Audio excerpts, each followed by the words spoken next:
பெருசாக ஊதி பெருசாக அரசியல் ஆக்குறானுங்க. நான் பொண்ணு இருந்தால் அந்த மாதிரி ஆக்குவானுங்களா? இவன் வந்து கமிஷனருக்கு கமிஷனர் பார்க்கறதுனால தான் ஏன் மூடி மறைக்கிறான். நாளைக்கு அந்த பொண்ணோட வாழ்க்கை என்ன நினைக்கிறேன். அதனால தான் கேட்குறேன். நாளைக்கு உன் பொண்ணு அந்த இடத்துல இருந்தால் என்ன பண்ணும்? படிக்க வந்தம்மா படி பொண்ணி பார்க்கணும். 7:30 மணிக்கு மேலே உனக்கு கிரவுண்டில் என்ன வேலை ஒதுக்கு போகிறோமா? வீடியோ எடுத்தானா எதை வீடியோ எடுத்தான் உன்னை? படிக்க வந்தம்மா பொட்டை பொண்ணு ஹாஸ்டலில் தங்கணும்மா கருப்பு போகாமல் வீட்டில் உட்காந்து படிக்கணும்.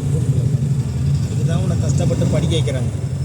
அதை விட்டு நீ வந்து லோலாயத்தனை ரோட்டில் ஒரு ஓரமாக போய் பண்ணிவிட்டு நாளைக்கு எல்லாரையும் ஊதி கெடுத்துக்கிட்டு அரசியல் சரியில்லை, சட்டம் சரியில்லை, உன்னை பெற்றவங்க வளர்த்தவங்க சரியில்லை, அதை பற்றி யாராவது பேசுகிறாங்களா? வளர்ப்பு எப்படி இருக்குது? படிக்க வந்தோமா படிப்பு பாருமா. வாழ்க்கை போச்சுன்னா கொடுக்குமா? ஊர் கொடுக்குமா? இன்றைக்கி அரசியலாகிறாங்க பெருசாக. தான் பொண்ணு அந்த பேர் வரும்னு சொல்லிட்டு மூடி மறைக்கிறாங்க போலீஸில். எதுக்கு மறைக்கிறாங்க? மூடி மறைக்கிறாங்க.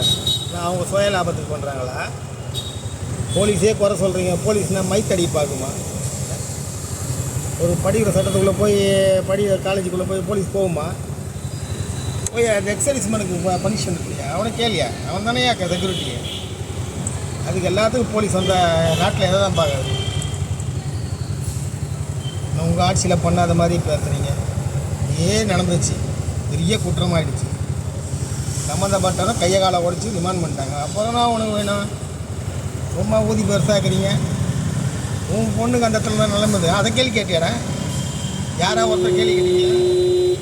நீ ஏமா ஒதுக்கு போகிறவா போனேன்? ஊரை விட்டு வந்து தங்கி படிக்கிறவ நீ ஒதுக்கு போகிற போகலாமா? எவனா வந்து கையை பிடிச்சி வலிச்சிட்டான், இங்கே அமுச்சிட்டான், இங்கே தொட்டான், இதுதானா? அதுக்கு எல்லாம் போலீஸ் தானே. போலீஸுக்கு வேறு வேலையே இல்லை. உனக்கு தான் சேவை செய்யணும்னு இருக்குதா? கமிஷனரை ஊதி தள்ளுற ஒரு ஐபிஎஸ் படிச்சு வந்து அதிகாரியாக கமிஷனர் தன்னோட குடும்பம் மாதிரி அடிக்கிறாரு பொதுமக்கள். அதனால தான் அந்த பொண்ணோட லைஃப் கிடக்கூடாதுன்னு தான் மூடி மறைக்கிறாங்க. தவிர ஊதி பேசுகிறாங்கன்னா அந்த பொண்ணோட வாழ்க்கை பாருன்னு அதை சூசைட் பண்ணி தீர்ப்பா நீ புரிஞ்சியா? சட்டம் ஒழுங்கு தெரிஞ்ச கமிஷன் தெரியாத போய் அரசியல் பண்ணுறதா படிச்சுட்டு வாங்க. படிச்சுட்டு வந்து கமிஷனரை விமர்சனம் பண்ண. கமிஷனர்னா அதை அக்யூஸ் சொந்த காரணம். பொண்ணு வாழ்க்கை போனால் வராதியா தெரிஞ்சுக்கு ஃபஸ்ட்டு. ஒரு அவன் வீட்டில் பொம்பளை பொண்ணு இருக்கா கேட்குறாங்க, உங்களுக்கு சசிகலாமா கேட்குறாங்க. கமிஷனருக்கு அவன் குடும்பத்தில் அந்த பொண்ணு தான் விட்டுவாங்களா? யாருக்காக இருந்தாலும் தான் போகணும். பொண்ணோட வாழ்க்கை அவமானம் தான் யாருக்கு உன் பிள்ளைக்கு நீ கொடுத்துருவ? சரி எதுவும் பேசி இதோட மூடிக்கணும்.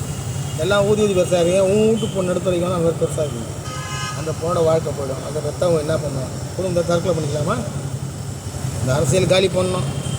உங்கள் அந்த பொண்ணு வாழ்க்கை எப்படி போனான்னா அதை பற்றி கவலை இல்லை உங்களுக்கு. இதோட உடைய விட்டுட்டு சும்மா போலீஸை குறை சொல்கிறதும் பொதுமக்களை சொல்கிறதும் இது பொண்ணை முதல்ல கண்டி. நீ ஏமா ஒதுக்கு போகிற போனன்னு சொல்லிட்டேன். ஒரு கோடை பையன் விட்டு ஓடுறான், அவனை போய் லவ் பண்ணுறான். நாளைக்கு கல்யாணம் பண்ணி போனான் அவனும் அது மாதிரி தான் ஓடுவான்.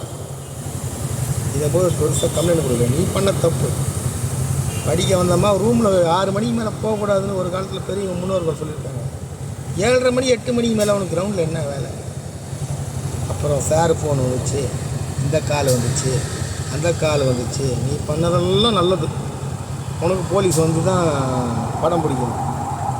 போலீஸை போகிற சொல்லிட்டு போய் வாட்ச்மேன் எக்ஸர்சைஸ் வாட்ச்மேனுக்கு போய் தண்ண முடியா? அவனை கேளியா? அவனை ஊதிங்க. போலீஸ் வந்து ஒரு 24 ஹவர்ஸ் ஒன்று வேலி போட்டு பார்த்துக்கணும். ஒரு ஹாஸ்டலில் எத்தனையோ காலேஜ் எத்தனையோ இருக்குது. எல்லாத்துலேயும் பார்த்தா போலீஸ் வேலை என்ன செய்யும்? நீங்கள் போய் ஒதுக்கு போனதுக்கு போலீஸ் தான் பலிக்கடாங்க. பலிக்கடாவா? அதோட முடியும்.